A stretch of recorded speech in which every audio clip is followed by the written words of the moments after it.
And hello there YouTubers, it is Collected Tooth 5 with another video. This time I'll be talking about how democracy doesn't work. Now before I start on my explanation, I'd like to mention, before you dislike this video, I'm not saying I don't like democracy, okay? It's a great idea. I love democracy, but like every philosophical government type, democracy has a few flaws.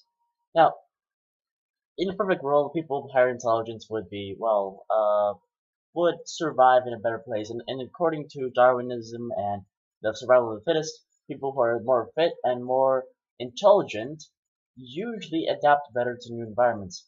Now, the thing about democracy that is flawed, and I'm not saying I support this or anything like that. I'm just saying it's an observation.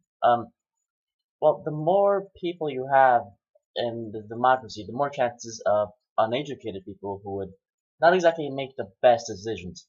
Now, the problem with this is that people who are uneducated, not only do they make bad decisions, but they don't know, well, they usually have more children than more educated people.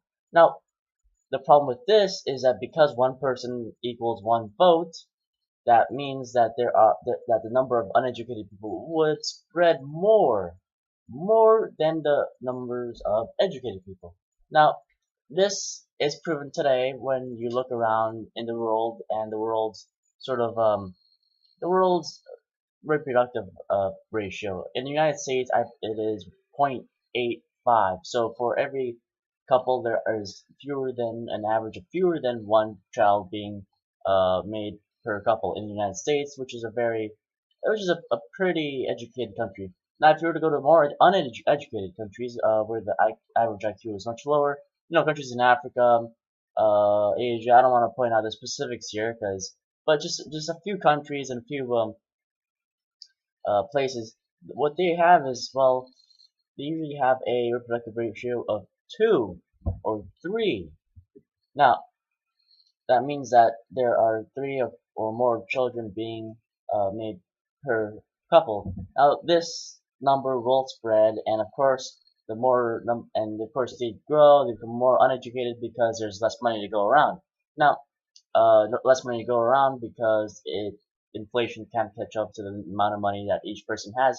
Now, the problem with this is that it's less likely chance of someone actually going to college or going to school, and that's not very good in terms of democracy because less educated they are, the easier they are swayed by ideas that aren't exactly the best. Now, I'm not saying religion is bad because religion is based on moral values, and that's fine. Moral values are fine, but when it comes to drinking the Kool-Aid, so to speak, it's not that great of an idea.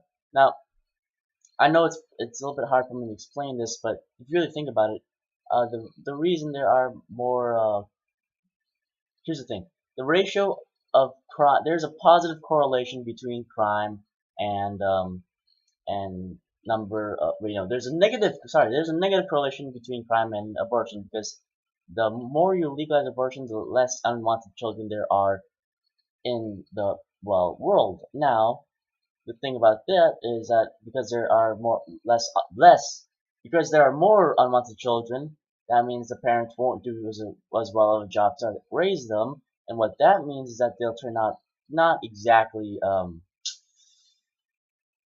not exactly sharp, so to speak, and that this will lead into, well, crime and jail time and stuff like that, and that's not a very good thing. Now, this is something I have heard from. This idea sparked from Freakonomics, which is a great TV show and YouTube series. If you guys haven't seen it, search on YouTube Freakonomics.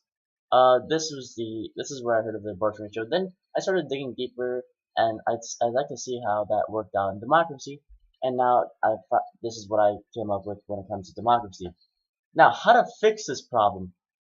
I don't know. Don't ask me. I'm not a government teacher or something like that. In my opinion, how I would solve that, it would not be a republic because a republic would be much easier to control people and make worse laws than a democracy. Um, However, they are very similar, and um, that's why we have a democratic republic in the United States. Now, how to solve this problem? I don't really know how to solve this problem. That's something that I hope you guys who are watching this will try to figure out. I mean, if anyone from SciShow or Crash Course is watching this, Hank Green, hello if you're watching. I hope this will spark an idea in your head and somehow you can change the world. But besides that, I really don't know what else to say. Besides that, this is just a thought. This is not a theory. This is a quick video. It just popped in my mind 5 minutes ago while I was playing SLA. So I just started, I just started this camera. Anyways, so if you enjoyed this video, I know it's kind of short. It was a kind of off notice. I didn't really write this, but if you enjoyed or sort of if this made you wonder and think a bit more, well then thanks. I hope I inspired something. I hope one of you is a future world leader or something like that. But other than that, thanks for watching. I leave a like and subscribe. I guess this is if this is not well. If you didn't like this video, then fine. Please dislike, but just show your opinions in the comments. That's all I can really say. Thanks for watching. Please hit like, subscribe. I know it was a little bit off pace and a little bit irregular, but besides that, thanks for watching.